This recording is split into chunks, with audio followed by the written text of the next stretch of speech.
Hello everybody, welcome once again to my channel Krishna Singh देव।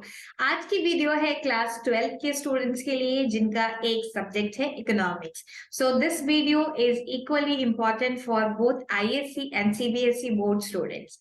अब हम आज ये बात करने वाले हैं कि इकोनॉमिक्स का जो सब्जेक्ट है उसकी पढ़ाई आपको कैसे करनी चाहिए, because economics is one of the scoring subject है but yet very lengthy subject भी है, क्योंकि इसमें काफी सारे चैप्टर्स, अगर मैं आईएससी बोर्ड की बात करूं तो पूरे 20 चैप्टर्स आपको कंप्लीट करने हैं and almost similar number of chapters are in there in CBSE also and specially Indian economics जो है आपका, इंडियन इकोनॉमिक्स में काफी सारा डेटा है।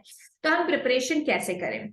सबसे पहली बात मैं बोलूंगी, नंबर ऑफ डेज फिक्स करिए, because before planning only if you decide the deadline कि कितने दिन में मुझे खत्म करना है, तो थिंग्स विल बिकम इजी। सब कुछ जो है एक प्लान्ड वे में चलेगा, क्योंकि आपके पास समय बहुत कम बचा हुआ है। तो स्ट्रक्चर्ड वे में स्टडी करना ही हेल्प कर सकता है। आप किसी भी तरीके से रैंडमली स्टडी करेंगे तो आपको बेनिफिट नहीं मिलेगा और आपके दूसरे सब्जेक्ट सफर कर जाएंगे। तो number one thing which you have to do is that कि आप डिसाइड कर लीजिए कितने दिन में सब्जेक्ट खत्म करना है। It could be 10 days and it could be 15 days also, depending on your speed and grip on the subject. चलिए, अब बात करते हैं पढ़ाई कैसे करनी है। ऑब्वियसली जो आपका मैथ्स है या अकाउंटेंसी है या ऐसे सब्जेक्ट है कोई भी जो आपको काफी डिफिकल्ट लगता है, उसकी पढ़ाई तो आपको इसके साथ ही साथ रोजाना करनी होगी। इकोनॉमिक्स के लिए जो आपने 10 दिन डिसाइड किए हैं, 10 दिन मतलब 24 घंटे आप सिर्फ इकोनॉमिक्स पढ़ेंगे, ऐसा नहीं करना है। ऐसी गलती किसी को भी नहीं करनी चाहिए। अब आपको पढ़ाई करते समय क्या बातें ध्यान रखनी है, आपको पूरा दिन दो पार्ट्स में डिवाइड कर लेना है, एक मॉर्निंग सेशन और एक इवनिंग सेशन। आप चाहे तो 3 सेशंस भी कर सकते हैं अगर आपकी बाकी सब्जेक्ट्स की पढ़ाई ठीक ठाक चल रही है तो। अदरवाइज मॉर्निंग एंड इवनिंग ये 2 सेशंस काफी रहेंगे। मॉर्निंग सेशन में आप कम से कम 2 या 3 घंटे की सिटिंग लगा लेंगे एट अ स्ट्रेच। बीच में 10-15 मिनट के 2 ब्रेक ले सकते हैं, लेकिन उससे ज्यादा का ब्रेक आपको नहीं लेना है। तो मॉर्निंग वाला टाइम आप मैक्रो इकोनॉमिक्स या माइक्रो इकोनॉमिक्स को दे दीजिए और इवनिंग वाला टाइम आप दूसरे किसी इकोनॉमिक्स के, मतलब कि मैक्रो या माइक्रो में से जो भी बचा है। So for example, in the morning you had studied micro economics, तो आप इवनिंग में मैक्रो इकोनॉमिक्स को पढ़ लेंगे। सेम थिंग फॉर सीबीएसई में बोलूंगी, क्योंकि सीबीएसई के स्टूडेंट्स को जो इंडियन इकोनॉमिक्स है वो काफी लेंदी लगता है। So much of data is there and interesting भी नहीं है, तो आप उसे मॉर्निंग में पढ़ लीजिए जब आपके पास ज्यादा एनर्जी होती है, और आप इवनिंग में मैक्रो इकोनॉमिक्स ले लीजिए जहां पर आपका इंटरेस्ट भी है और वो कंपैरेटिवली अच्छा लगता है, इजी भी है। कई कई यूनिट्स तो काफी इजी भी है।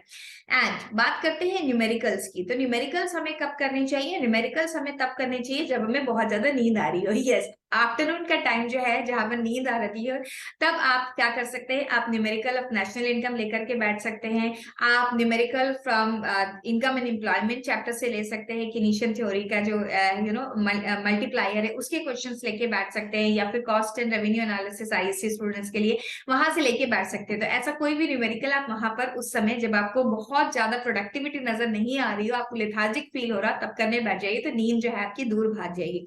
तो ऐसे डे को 2 पार्ट्स में डिवाइड करके मॉर्निंग इवनिंग में आप अलग अलग topic from the same subject ले सकते हैं। मतलब टॉपिक भी क्या, सेक्शंस की बात करें हम, micro and macro and Indian economics and macro economics, ऐसे डिवाइड करके पढ़ाई करिए। तो आप देखेंगे कि आपको एक बैलेंस भी नजर आएगा अपनी पढ़ाई में। नहीं तो नॉर्मली क्या होता है, बच्चे जो है वो अगर मैं आईएससी स्टूडेंट्स की बात करूं तो ज्यादा फेवर कर देते हैं अपना माइक्रो इकोनॉमिक्स हो, क्योंकि demand supply elasticity of demand ये थोड़े इजी चैप्टर है, सबसे इजी चैप्टर्स ये यहाँ पर स्टिक करके रह जाते हैं। और अगर सीबीएसई स्टूडेंट्स की बात करूं तो मैक्रो पे ज्यादा ध्यान देते थे, इंडियन इकोनॉमिक्स को छोड़ ही देते हैं। तो ऐसा आपको अब नहीं करना है, आपको बैलेंस वे में पढ़ाई करनी है। आधा पार्ट में आप एक सब्जेक्ट उठाइए, पार्ट 1, और पार्ट बी को आधे पार्ट ऑफ द डे में उठाइए। इस तरीके से अपना सिलेबस कंप्लीट करिए और बैलेंस वे में पढ़ाई करते रहिए, कंसिस्टेंटली करते रहिए। अदरवाइज क्या होगा, आपने 3-4 दिन पढ़ाई करी और फिर उसके बाद नहीं करी तो आपने पहले जो मेहनत करी थी वो भी बर्बाद हो जाएगी, और आपका बोर्ड एग्जाम जितना नजदीक आता जाएगा आपके मन में घबराहट और पैनिक बढ़ती जाएगी, फिर आपकी प्रोडक्टिविटी कम होगी और पैनिक उसकी प्लेस करता रहेगी। ऐसा मत होने दीजिए, प्लान वे में पढ़ाई करिए और अभी अपने समय का पूरा पूरा उपयोग करिए। एंड यस, समय का पूरा उपयोग करने में एक और टास्क इन्वॉल्व है, चैनल को सब्सक्राइब कर लीजिए, क्योंकि आपके लिए बहुत सारी इंपॉर्टेंट इन्फॉर्मेशन हम यहाँ पर लेकर आते रहेंगे और बहुत सारी यूजफुल टिप्स भी लेकर आते रहेंगे। Bye, have a great day, पढ़ते रहिए।